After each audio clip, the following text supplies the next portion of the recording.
하나님의 부르심을 받은 하예랑 가족 여러분, 자비로우신 여호와께서 복을 주시고 지키시기를 원하며 은혜 베푸시기를 원하며 평강 주시기를 간구합니다. 오늘 읽은 말씀 유명한 메시아의 초청이라는 주제가 붙은 그런 말씀입니다. 메시아의 초청. 이 초청의 대상자는 수고하고 무거운 진진자입니다. 수고하고 무거운 진진자. 이 수고하고라는 그 말씀의 뜻을 살펴보니까 스스로 문제를 만들어 피곤해 지친 상태라 이렇게 되어 있어요. 수고하고 능동용으로서 스스로 문제를 만들어 피곤해 지친 상태. 잘못 판단하여 문제가 되고 일을 잘못하여 문제가 되고 피곤해 지치고, 그래서 이것은 자기 잘못, 자기 실수, 또 자기의 어리석음 속에서 나타나는 여러 가지 피곤해 지친 상태를 말한다 하겠습니다. 이런 사람 다 되게 오라. 무거운 진진자. 이 무거운 진진자라고 하는 그 말씀을 살펴보니까 수동형으로서 태어나면서부터 죄인으로 태어난, 우리는 태어나면서부터 죄인으로 태어납니다. 그래서 육체적인 약함으로 인한 무거운 짐, 또 감정적인 무거운 짐, 유전적인 명, 이런 것들로 인해서 지치고 피곤한 상태. 그래서 내가 해결할 수 없는 그런 상태 속에 우리가 세상에 태어나고 우리가 살아간다는 것이죠. 이런 자기 잘못으로 인해서, 또 아니면은 나와 아무 관계없이 참 인생의 운명 속에서 이 무거운 짐, 이런 걸 가지고 있는 자는 다 내게로 오라 이렇게 말씀하셨습니다. 초청의 내용, 쉬게 하리라, 쉼을 얻으리라. 이 쉼이라고 하는 것은 만족, 평안, 안식, 즐거움을 말하는데, 만족, 구원을 받고 만족하고 평안하고 안식을 누리고 즐거움을 얻게 되는 것이다 이렇게 말씀했습니다. 자, 그러면은 오늘 이 말씀 위대한 초청이라고 말씀했는데, 위대한 소명이라고 말씀했는데, 바로 우리를 불러주신 것이 너무나 위대하다. 근데 우리가 이 말씀 속에서 세 가지를 말할 수가 있습니다. 그 우리를 불러주신 그 내용 가운데 세 가지를 말할 수가 있는데, 수고하고 무거운 짐이여들아 다 내게로 오라. 내가 너희를 쉬게 하리라. 그러면 우리가 응답을 어떻게 해야 되겠어요? 쉬게 하리라. 그러면 나를 쉬게 하시는 분, 나에게 구원을 주시는 분, 문제를 해결해 주시는 분, 이렇게 우리가 믿으면서 믿습니다. 이렇게 해야 되겠죠? 첫 번째 내용은 믿으라는 것이죠. 내가 이 세상에 수고하고 무거운 짐, 구원을 베풀러 왔다. 피곤해 지친 너희들을 평안케 위해서 왔다. 그러면은 내가 해야 할 일은 믿습니다. 이렇게 응답을 해야 할 줄을 믿습니다. 여기 계신 여러분께서는 다 나는 믿는 사람입니다. 믿습니다. 믿는 자가 되겠습니다. 한평생 믿습니다. 이런 태도를 가지고 지금까지 믿음으로 살아오신 줄을 믿습니다. 믿음은 구원의 통로입니다. 믿음은 하나님과 연결하는 줄입니다. 영의 줄이라고 그러죠. 믿음은 하나님의 초청에 응답하는 중요한 요소가 되는 것입니다. 하나님의 약속을 받는 그릇과 같은 것입니다. 그러므로 우리는 믿음이 매우 중요한 사실을 알 수가 있습니다. 제가 지난 시간에 한번 믿음에 대해서 말씀을 드린 바가 있지만은, 그러면 나는 믿는 사람입니다. 믿음으로 사는 사람입니다. 이렇게 말했다면은 7가지 요소가 딱 갖춰져야 돼요. 7가지 요소. 첫째로는 인정합니다. 나는 하나님의 존재를 인정합니다. 창조주심을, 하나님의 섭리하심을, 하나님의 구원주가 되심을 나는 인정합니다. 영접하는 것입니다. 예수 그리스도가 하나님의 아들 되심을, 예수 그리스도가 주의 구주 되심을 믿고 모셔드리는 것입니다. 세 번째로는 맡기는 것을 하겠습니다. 나는 다 맡깁니다. 죄를 맡깁니다. 내 영혼을 맡깁니다. 염려를 맡깁니다. 인생길을 맡깁니다. 나의 길을 맡깁니다. 이렇게 성경에는 이런 여러 가지 걸 맡기라고 말씀하셨어요. 그래서 잘 맡기면 믿음 있는 사람이고, 잘 맡기지 못하면 믿음이 없는 사람이랄 수가 있겠습니다. 하나님의 약속을 그대로 받아들이는 것이 믿음이라고 말했습니다.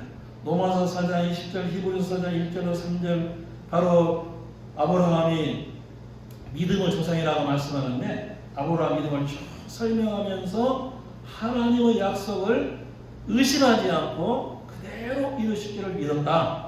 그랬더니 하나님이 이를 의로 여기셨다고 로마서 4장 22절에 말씀하고 있습니다. 그러면 하나님의 약속을 그대로 받아들이는 것이 믿음이요. 믿음은 보이지 않는 영원한 것을 바라보고 사는 것이 믿음이라 했습니다. 이 세상 사람들은 보이는 것만 바라봅니다. 얼굴만 내 속에 감춰지는 영혼을 바라보지 않고 속사람 바라보지 않고 얼굴만 바라보고 육체만 바라보고 또한 물질만 바라보고 명예만 바라보고 세상 것만 바라보고 사는 사람은 믿음이 없는 사람입니다. 그러나 믿음으로 사는 사람들은 보이지 않는 영원한 하나님을 바라봅니다. 아무도 육신의 눈으로 하나님을 본 사람이 없지만 우리는 믿음의 눈으로 하나님을 바라보면서 살고 있습니다. 아무도 천국 갔다 온 사람은 없습니다. 그러나 천국 있음을 믿고 천국을 바라보면서 사는 것이 믿음입니다. 바로 성령님 내 곁에 내 위에 내 안에 계심을 믿고 성령님 내 곁에 계신다 내 안에 계신다 이렇게 믿고 사는 것이 믿음입니다. 또 믿음으로 사는 것은 성령의 인도를 따라 사는 것이라고 성경이 말씀하고 있습니다.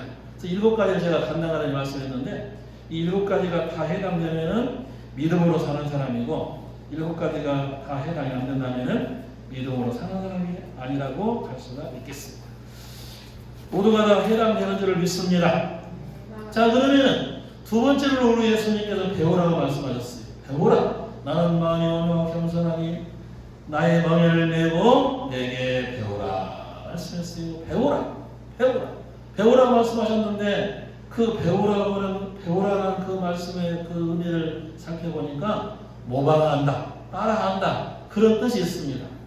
우리가 배운다고 하면 지적인 것만 머릿속에다가 차곡차곡 쌓는 것을 배운다고 하는데 이 성경에서 말씀하는 배우는 것은 그것이에요. 모방하는 거예요. 따라하는 거예요. 그래서 우리 예수님은 무엇을 배워야 되는가, 뭘 따라해야 되는가, 뭘 모방해야 되는가. 나는 마음이 온유하고 겸손하니. 예수님의 온유하심을 배워야 되고 예수님의 겸손함을 배워야 된다고 하는 것입니다. 이 온유한 마음은 세 가지로 설명할 수가 있어요. 온유한 마음은 세 가지로 설명할 수가 있는데 첫째로는 부드럽고 따뜻하고 친절하고 배려할 줄 아는 마음, 이게 온유한 마음입니다. 우리 예수님은 온유한 분이십니다. 죄인에게, 세리에게, 창녀에게, 어부에게 부드럽고 따뜻하고 친절하고 배려하는 모습을 볼 수가 있습니다. 두 번째로 온유한 마음은 억울하게 핍박받고 무시당하고 괴로움당하면서도 참고 견디고 대항하지 않고 하나님께 맡기는 마음을 온유한 마음이라고 말씀합니다. 억울하고 핍박받고 무시당하고 괴로움당하고 이것이 우리 예수님 모습을 보면 그대로 해당되는 걸 볼 수가 있습니다. 얼마나 예수님 무시당하고 얼마나 핍박받고 얼마나 예수님 괴로움을 당했는가, 억울한 일을 많이 당했는가. 그러나 예수님은 절대 대항하지 않고 하나님께 맡기면서 모든 것을 풀어가는 분이셨음을 알 수가 있습니다. 바로 여러분과 저희들도 그렇습니다. 세상을 살아가면서 억울한 일, 내가 하지도 않았는데 했다고, 잘못했다고 그러면 얼마나 억울한지 모르죠. 그러면 나 그러지 않았다고 그렇게 말할 수가 있어요. 근데 온유한 마음을 가진 사람은 내가 억울한 일을 당했다 할지라도 그렇다고 다 받아들이면서 하나님께 맡기는 것이 바로 온유한 마음입니다. 온유한 마음은 길들여진 마음이라고 했습니다. 하나님은 쓰시기에 길들여진 마음. 모세는 지상의 모든 사람보다 온유하다고 민수기 12장 3절에 말씀했습니다. 하나님 쓰시기에 완전히 가둬버렸다는 거예요. 이것이 온유한 마음입니다. 예수님의 온유하신 마음을 우리는 배워야 될 줄을 믿습니다. 모방하고 따라해야 될 줄을 믿습니다. 예수님의 마음은 겸손하라고 했습니다. 겸손은 무엇인가? 자기 권리를 주장하지 않는 마음이라고 했습니다. 빌립보에 대한 6절에서 11절에 보면은 우리 예수님을 그 겸손하신 모습을 말씀하면서 예수님은 주장하지 않고 오히려 자기를 비워 종처럼 복종했다고 말씀하고 있습니다. 자기를 내세우지 않고 욕심 부리지 않는 것이라겠습니다. 자기를 내세우지 않고. 참 자기를 다 사람들은 내세웁니다. 내세우는 일에 나는 이래 하는 일에 다 그럴 수가 있습니다. 그런데 온유한 사람은 자기를 내세우지 않고 욕심 부리지 않는 것이라고 했습니다. 유명한 어거스틴은 그리스도는 덕 네 가지를 말하면서 믿음, 소망, 사랑, 겸손이라고 말을 했습니다. 우리가 겸손을 말할 때 유명한 한국어 깜비라 일컬었던 조만식 선생님이 계시는데요. 이 조만식 선생님이 바로 평양 그 장리영교회 주기철 목사님 계실 때 그 교회 장로였습니다. 오산학교 교장이었고 또 주기철 목사는 그 제자였습니다. 평양 산정형교회네, 장리교회 아니라 산정형교회. 그런데 그 호쿠마 주석에 보면은 그런 예화가 나와요. 지금 이제 예배를 드리는데 조만식 장로님 뭘 하다가 좀 늦게 왔대요. 그랬더니 막 지금 교회 문을 열고 들어오려는 순간에 조만식 장로 거기 서요. 그랬대요. 거기 서요. 손 들고 있어요. 그랬대요. 그래가지고 들어가가 그냥 자기 스승이고 그 교회 선임 장로님이 그러는데 깜짝 놀라가지고 서가지고 들어와서 손 들고 있었대요. 그리고 한참 있다가 조만식 장로님 앞으로 나가서 앉아요. 해가지고 앉았대요. 근데 그 뒤에 어떻게 했을까요? 내가 수장인데 만잡에다 창피를 줘. 이 나쁜 놈 같지만 너 내 제자 아니야? 그럴 수가 있어? 그럴 수도 있지만은 조만식 장로님이 예배가 끝나고 목사님께 죄송합니다. 본을 보이게 할 사람이 이렇게 죄송합니다. 이렇게 인사하면서 죄송하다고 했다고 그러더라고요. 그런 예화가 호쿠마 주석에 나와 있어요. 호쿠마 주석 신약 1권 438페이지에 보니까 나와 있더라고요. 그래서 참 훌륭하신 분이로구나 생각을 했어요. 자, 여러분과 저는 예수님의 온유하심과 겸손하심을 배우면서 사시면 좋겠습니다. 저에게도 해당되는 말이요. 여러분 모두에게도 해당되는 말이 일로 있습니다. 온유하고 겸손. 한 대를 때리면은 왜 때려? 그렇게 할 것이 아니라 알았어, 미안해. 이렇게 넘어가면 얼마나 좋겠어요. 근데 그게 쉬운 일이 아니지. 쉬운 일이 절대 아니야. 한 대 때리면 왜 때려? 이유도 없이 때려.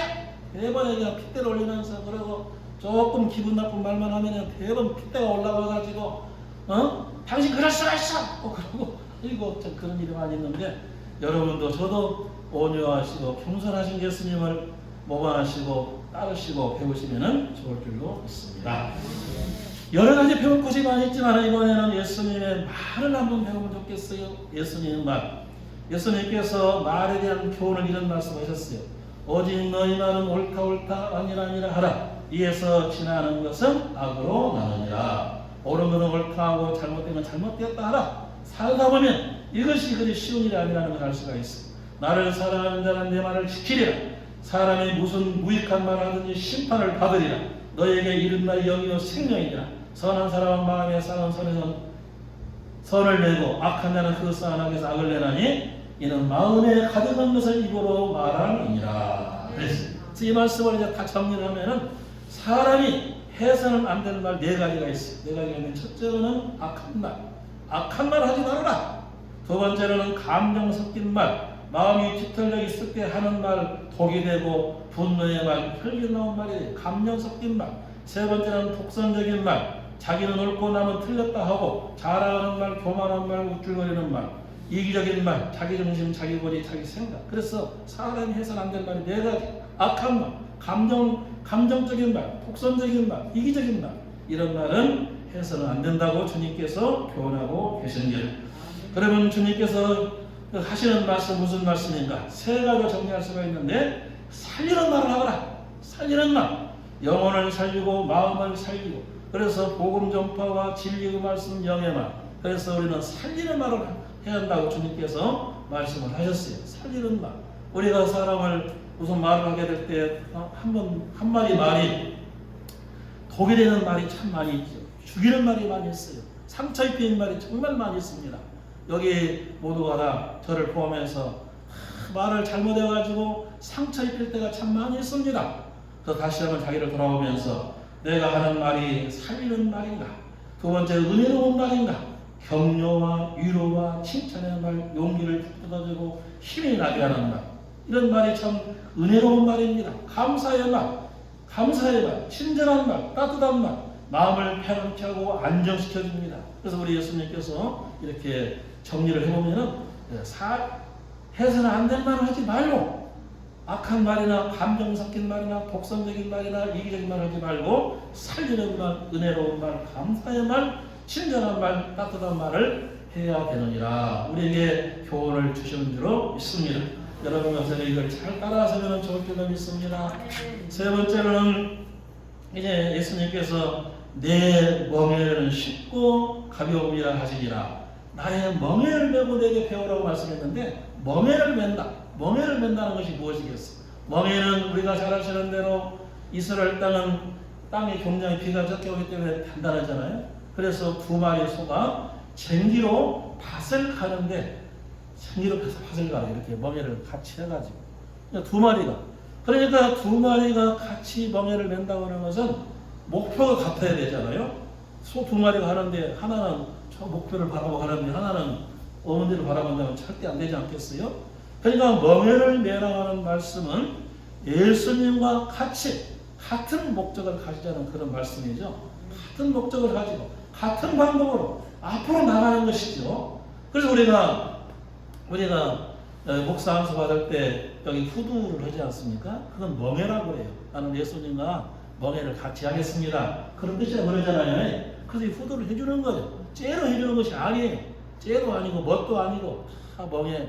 그래서 이 후두가 네 가지 색이 있잖아요. 보라색이 있고 또 초록색이 있고 흰색이 있고 빨간색이 있잖아요. 다 그것이 다 뜻이 있어요. 바로 보라색은 고난의 예수님, 또 초록색은 생명의 예수님, 흰색은 승리하신 예수님, 붉은색은 십자가를 지신 예수님, 다 뜻이 있어요. 그래서 우리가 그 멍에를 같이 맨다는 것은 정말 중요한 일인 줄 믿습니다. 그래서 그러면 이 멍에를 메고 무엇을 할 것인가? 예수님처럼 섬기면서 살아야 한다 하는 거예요. 섬기면서 살아야 된다. 예수님은 하나님을 섬기며 죄인을 섬겼습니다. 우리가 하나님을 섬길 때 이렇게 말씀했어요. 이사야 11장 3절에 보니까 그가 여호와를 경외함으로 즐거움을 삼을 것이며, 즐거움을 삼을 것이며, 예수님 이렇게 말씀하셨어요. 나는 항상 그가 기뻐하시는 일을 행함으로 나를 혼자 두지 아니하셨느니라. 아버지께서 내게 하라고 주신 일을 내가 이루어 아버지를 이 세상에 영화롭게 하였나이다. 이 말씀을 보면 예수님은 하나님을 섬길 때 그 섬기는 것을 즐거움으로 삼았고, 하나님을 기쁘시게 했으며 하나님이 하라고 하시는 일을 다 했다고 이렇게 말씀하고 있습니다. 또 죄인을 섬기러 오셨다고 주께서 말씀하셨어요. 인자가 오는 섬김을 받으려 함이 아니라 도리어 섬기려 하고 자기 목숨을 많은 사람의 대성물로 주려 함이니라. 이건 죄인을 섬기는 것이죠. 우리가 예수님은 섬기는 원리를 우리가 생각할 때 세 가지가 말할 수가 있는데, 귀하게 여긴 죄인들도 귀하게 여기셨어요. 이해하고 온유하시고 친절하게 대하신 예수님이 누구를 도와주면서 예수님께서 자기를 드러내려고 하신 적이 있습니까? 그래서 이해하고 그를 이해했어요. 창녀도 이해하고 또 세리도 이해하고 온유하고 친절하게 대해주셨어요. 그리고 세 번째로는 살리기 위하여 희생하셨다고, 피 한 방울까지 주셨다고, 이렇게 세 가지로 정리할 수가 있습니다. 그래서 이 말씀을 생각하면서 우리가 섬기는 자입니다. 저는 섬기는 자입니다. 하나님을 섬기는 자입니다. 하나님을 섬기는 자입니다. 그래서 우리가 하나님을 잘 섬기면서 살아야 되는데, 몸으로 섬기고 물질로 섬기고 정성으로 섬기고 예배로 섬기고 이렇게 우리가 이런 섬기는 걸 잘하고 있으니까 생각하고, 우리는 이웃을 섬기면서 살아야 된다. 이웃을 섬기면서 살아야 된다. 섬길 때 세 가지 원리. 아까 예수님처럼 첫째는 귀하게 여긴, 가치 있게 여긴. 그래서 귀하게 여기고 가치 있게 여기면서 섬길 수가 있어요. 인격적으로 존중해야 돼요. 예의를 지켜야 돼요. 예의를 지켜야 돼요. 그리고 그를 위해서 수고를 해야 돼요. 그를 위해서 수고하고, 이 세 가지가 이루어지지 않으면 섬김이 이루어지지 않아요. 귀하게 여겨야 돼요. 그리고 인격적으로 인격적으로 존중하고 예의를 지켜야 돼. 예의를 지켜.